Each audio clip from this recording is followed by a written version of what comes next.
Hey everybody, hope you're doing well here.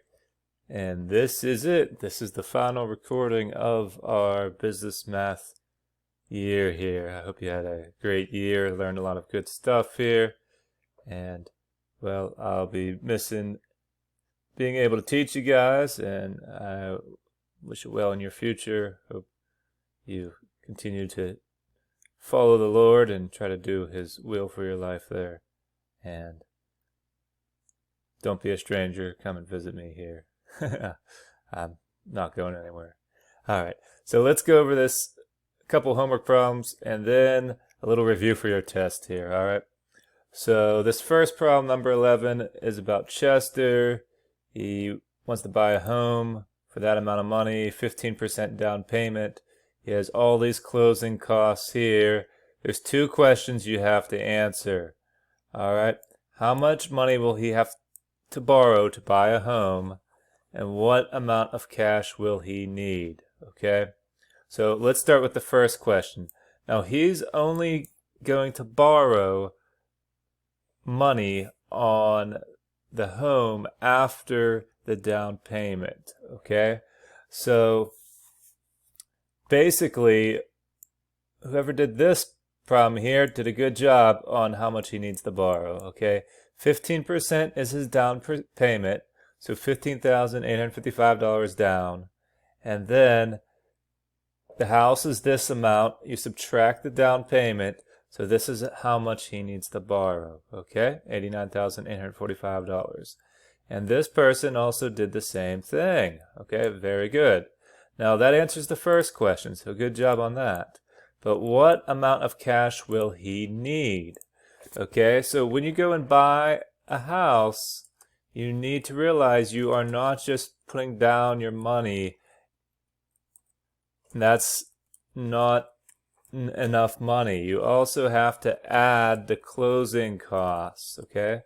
So the cash need is $15,855 plus all the closing costs added up. All right, so like this person here, okay, added all the closing costs. Very good.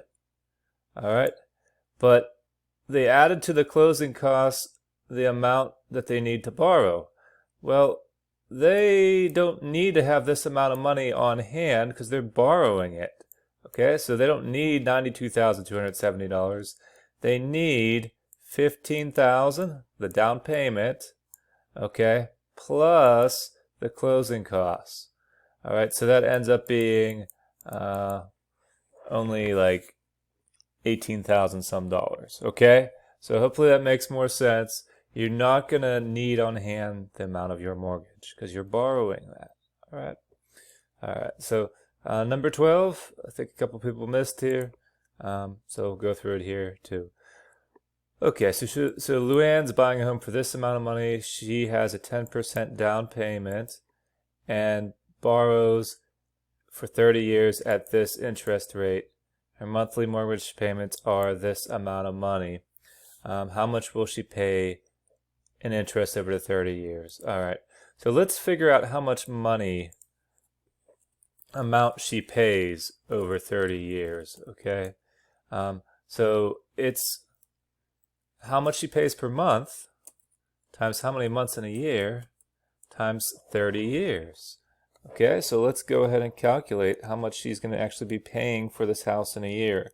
All those other numbers there are kind of just like extra information. They're there to distract you.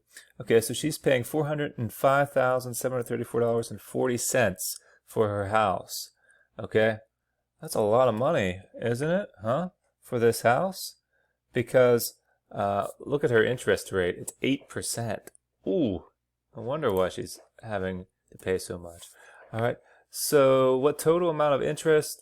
So this is actually, total that she's paying, total paying, okay?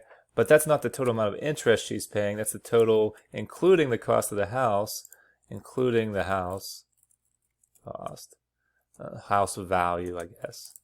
So the total interest that she's paying would be, all right, so you got the house value included in this figure. So all you got to do is subtract out the house value, and then you got how much money she's paying in interest, which is $255,434.40. All right, so hopefully that makes sense. So she's paying more in interest than the house is worth. And that's kind of what happens when you have a 30-year mortgage. So, all right, that's it for the homework review. You'll see some of those on the test. And now, here is Mr. Yakko's top 6 biggest home buying tips. So a little drum roll, please, as we go through these. And you might want to come back and look at this video in 10 years and see my biggest home buying tips. All right.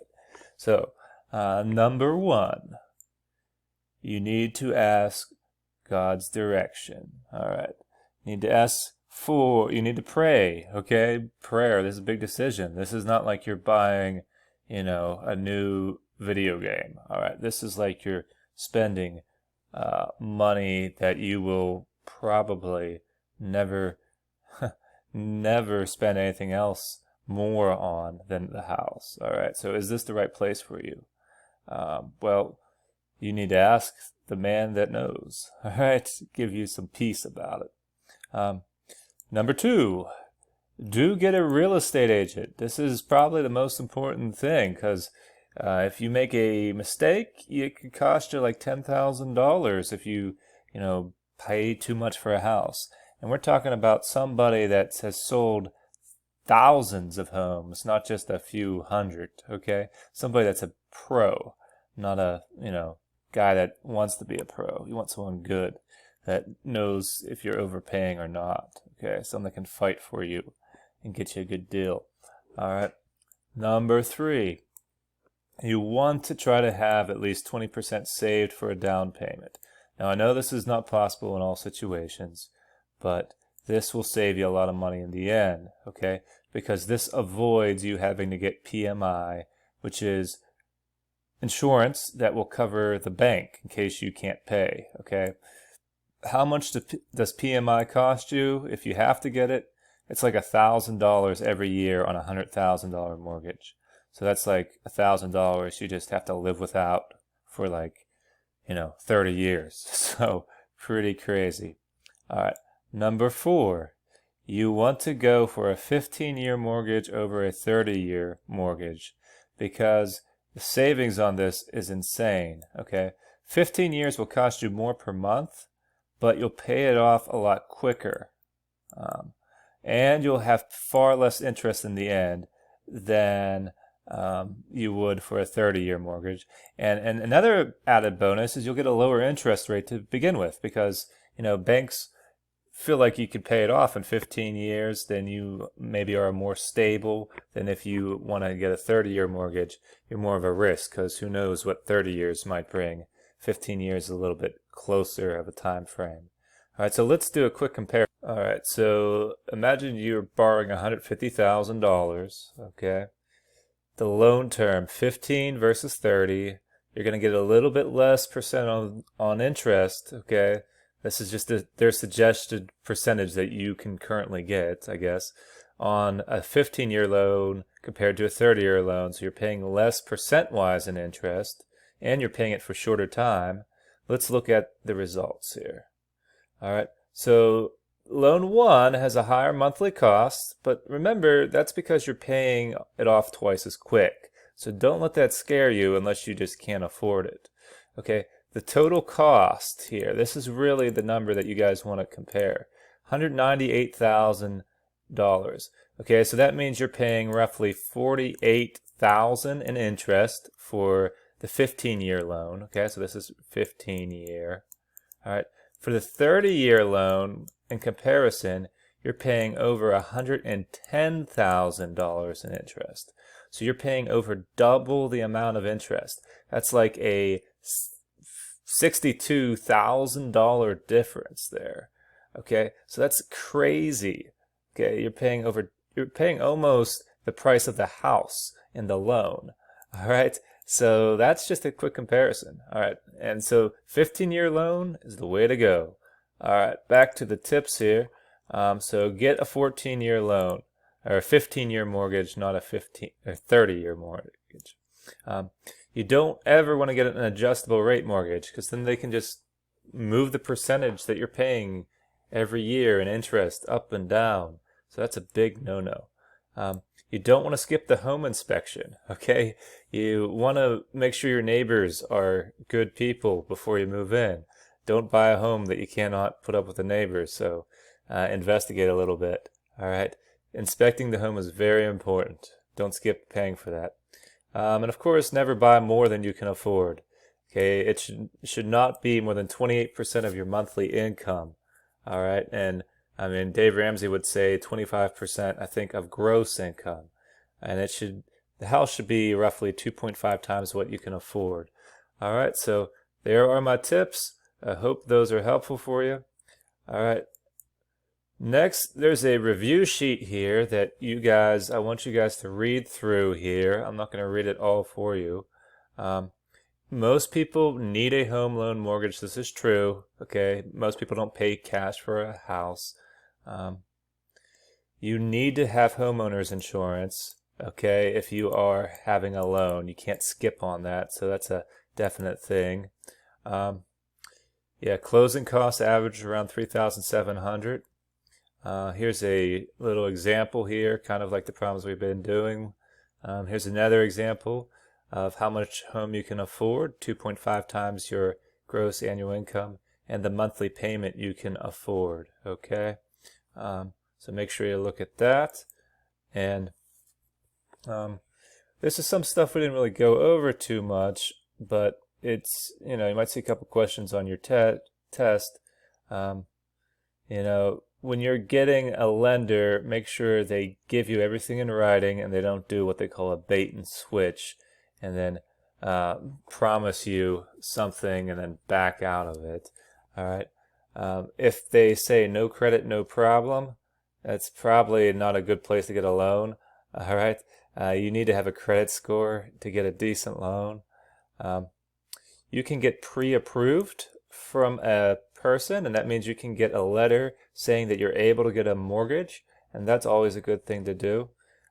Here are the steps you want to kind of take when you are buying a home after you get a good real estate agent and after you decide you want to buy a home.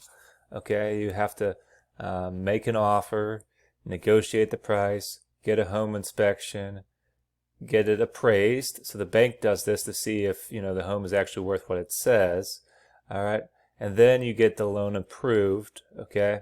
So this is if you've been pre-approved, you can, make an offer then. But you get final approval, and then you finalize the sale where you sign it and your home becomes yours. All right? Real estate agents are definitely worth the money. So the bank does the home appraisal. You don't have to do the home appraisal. The bank looks at it and decides if it's worth giving you the loan. So you don't have to appraise it, but you definitely want to get it inspected. And the bank looks at 5 qualities to see if you're worthy of getting a loan. Okay? There's the 5 C's. Okay? So you might want to look at this in more detail. Yeah, do you have a good character, stable job, capacity, your debts and expenses outside of the house, how much you have in capital, okay, which is how much money you have in the bank, anything you could use for collateral, okay, outside circumstances. Like I said, 15-year mortgages, that's the way you want to go. It's going to be cheaper. It usually has a lower interest rate on a 15-year, and it will save you thousands of dollars in interest in the end. So definitely go with a 15-year mortgage over a 30, unless you really, really want the house, okay, and you're really struggling and there's no other choice but to get a 30-year mortgage, and you feel that's what the Lord wants you to do. Like, I have a 30-year mortgage, but I didn't really know all this stuff very well when I started it. But if you get a 30-year mortgage, you should just try to pay it off quicker. That way you don't have that huge amount of interest that you're just kind of throwing away there. All right, guys, that's it. Hope you enjoyed this year. And, well, I'll be praying for you guys. Take care. God bless. Bye-bye.